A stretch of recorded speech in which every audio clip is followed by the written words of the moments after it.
pertanyaan saya, Bu. Apakah Pancasila yang dirumuskan oleh Supomo, Muhyamin, sama Soekarno itu ada memiliki keterkaitan dengan berbatu sendi yang lima pada bahasa Sanskerta? Oke, baik, Apakah ada, terima Bu? kasih. Ya. Baik. Jadi sebetulnya nilai batu sendi yang lima, nilai-nilainya itu juga ada pada nilai-nilai Pancasila yang kita anut sekarang, Mas. Nah, jadi seperti semisal batu sendi lima itu kan sebetulnya ajaran landasan berkehidupan yang baik. Oke, berkehidupan yang baik.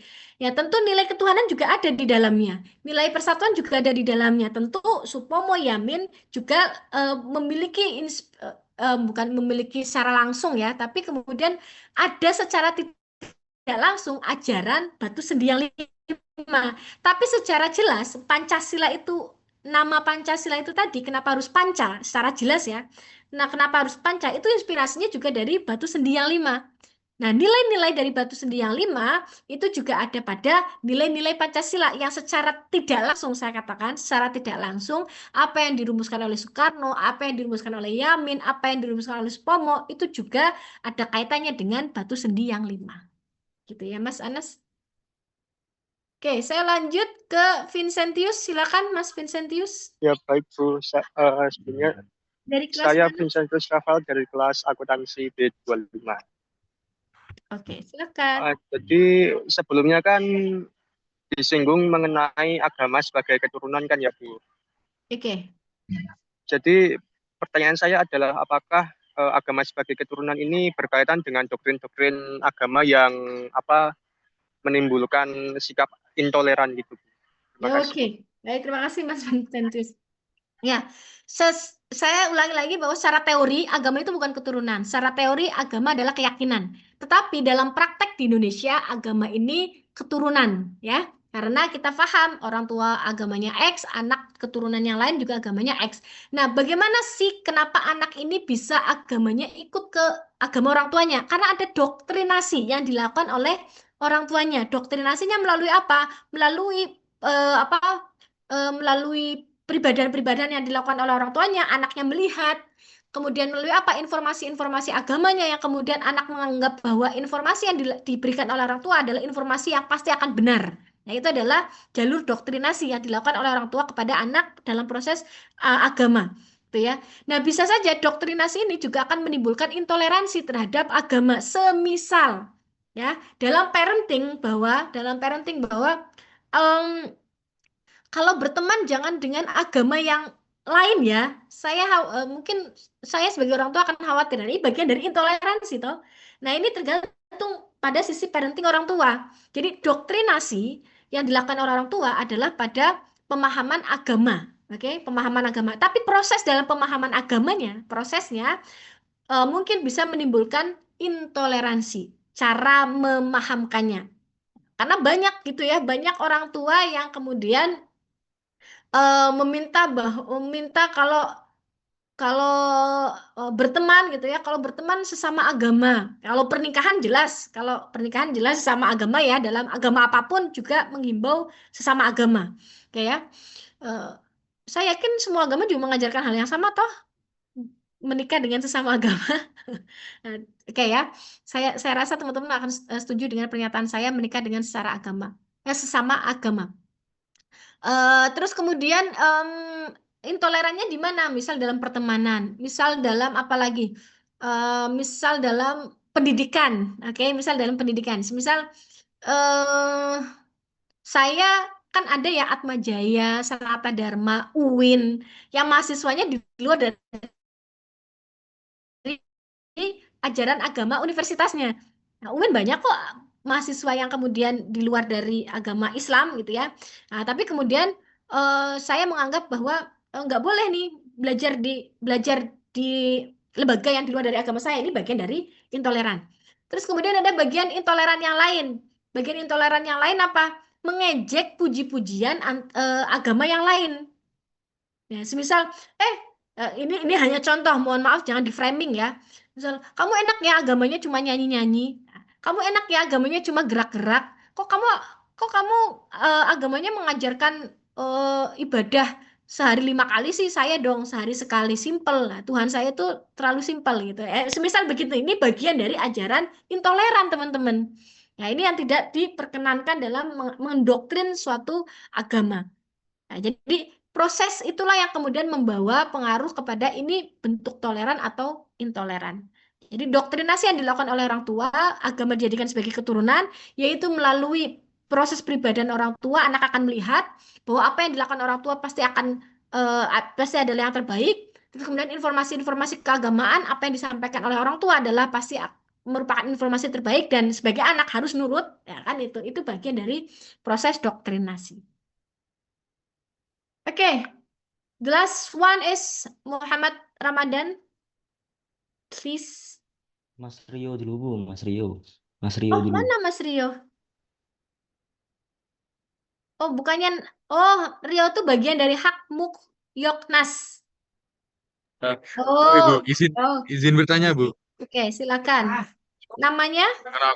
Perkenalkan nama saya Daryonan Salif dengan NIM terakhir 070 dari kelas Sebentar. akuntansi. Nama lengkapnya Rio. siapa, Nak? Tolong di-spell. Dario Intan Salif, Bu. Oh, Dario. Silakan Mas Dario. Tadi sudah seperti yang Ibu sebutkan, penggunaan semboyan Bhinneka Tunggal Ika ini ada kaitannya dengan Kerajaan Majapahit. Nah, kaitannya ini hanya sekedar sejarah atau ada makna tertentu, Bu? Oke. Terima kasih, Oke. Bu. Oke, kaitannya dengan sejarah Bhinneka Tunggal Ika itu kan nilai persatuan ya, nilai persatuan yang kemudian dimunculkan oleh toleransi. Jadi adanya agama Hindu Buddha bebarengan masuknya itu mengajarkan tentang toleransi. Jadi ada kaitannya dengan sejarah kehidupan kerajaan. Ya, antara kemudian kerajaan yang membawa Hindu Buddha dan warisan nilai ini, warisan nilai Bhinneka Tunggal ini, Bhinneka Tunggal Ika yang diwujudkan melalui toleransi beragama itu membawa inspirasi dalam perumusan Pancasila. Jadi perumusan Pancasila itu diambil dari value-value yang ada pada sejarah-sejarah. Tapi Bhinneka Tunggal Ika bukan lahir dari kerajaan ya, tapi Bhinneka Tunggal Ika lahir dari rumusan Pancasila, Unity in Diversity. Ya, tapi secara praktek Bhinneka Tunggal Ika diajarkan oleh kerajaan-kerajaan itu tadi. Begitu, Mas. Oke, apakah menjawab, Nak? Menjawab, Bu. Terima Oke, kasih banyak, Bu. oke. Jelas Wanes Muhammad Ramadan. Eh, saya mau nanya Bu. Dari mana, Nak? Jadi Akuntansi B? dari akuntansi B25 Bu. Oke, silakan. Saya mau nanya Bu. Jadi kan waktu saya SMP saya pernah baca buku PKN gitu. Heeh. Saya perhatikan tokoh-tokohnya itu bukan kayak dari latar belakangnya Islam semua gitu Bu. Ada Iya, yang dari luar Islam. iya. Nah, itu pasti bakal bentuk yang namanya pandangan nasionalis sama pandangan Islam. Mm, Yang mana pandangan nasionalis itu fokusnya ke umum, nggak hanya ke Islam saja. mm, Sedangkan yang pandangan Islam tuh dia cuman pengen, pokoknya dasar negara itu fokusnya sesuai dengan Islam. Islam gitu. Mm.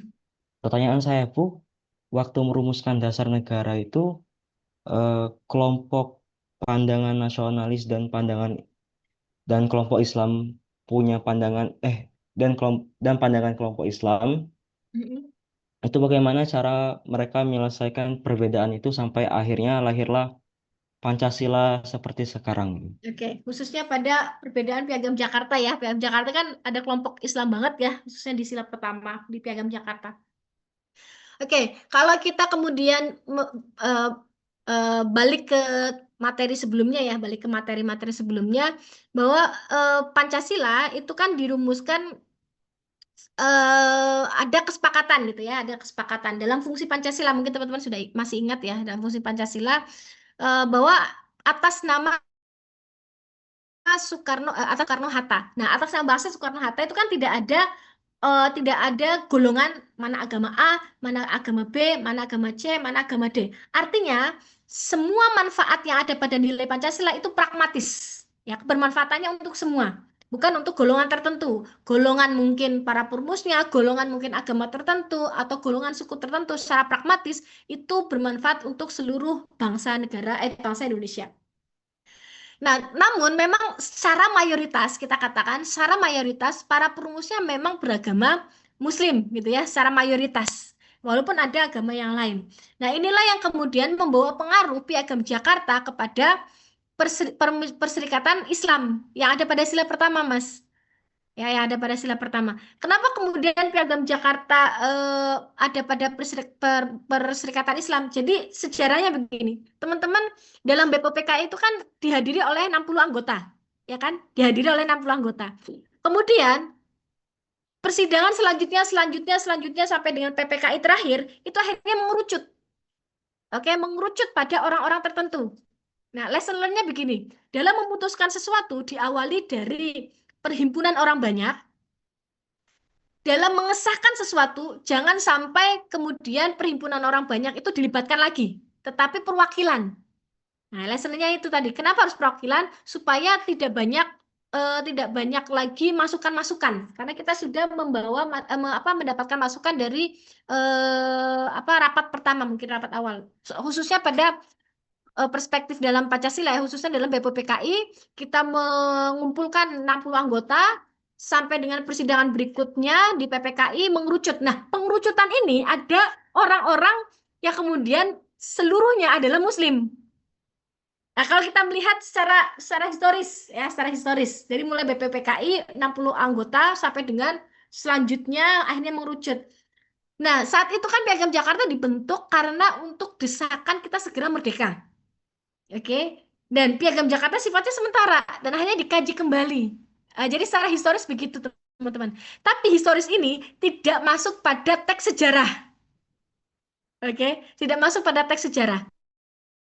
Jadi kalau teman-teman membaca teks sejarah, tidak ada yang kemudian memberikan sebuah pemahaman mengenai kenapa sih harus Perserikatan Islam di sila pertama, landasannya apa? Nah, ternyata saya pernah mendengar sejarawan itu karena berdasarkan BPPK pertama diikuti oleh 60 orang, lanjutnya mengerucut. Nah, pengerucutan inilah yang kemudian yang menentukan rumusan Pancasila. Dan dilalahnya yang mengerucutkan ini adalah orang-orang Muslim. Gitu ya. Akhirnya muncul tapi tidak ada golongan antar agama bahwa manfaat ini untuk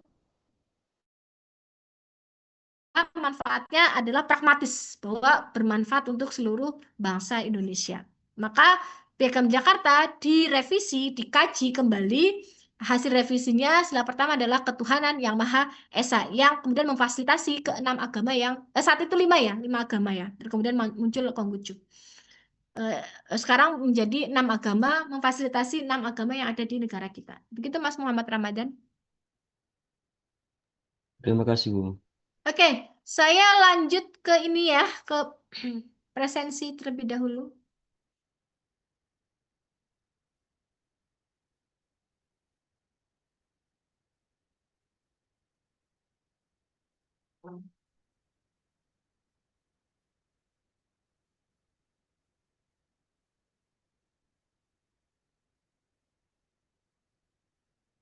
Dari psikologi dulu ya. Dari psikologi G.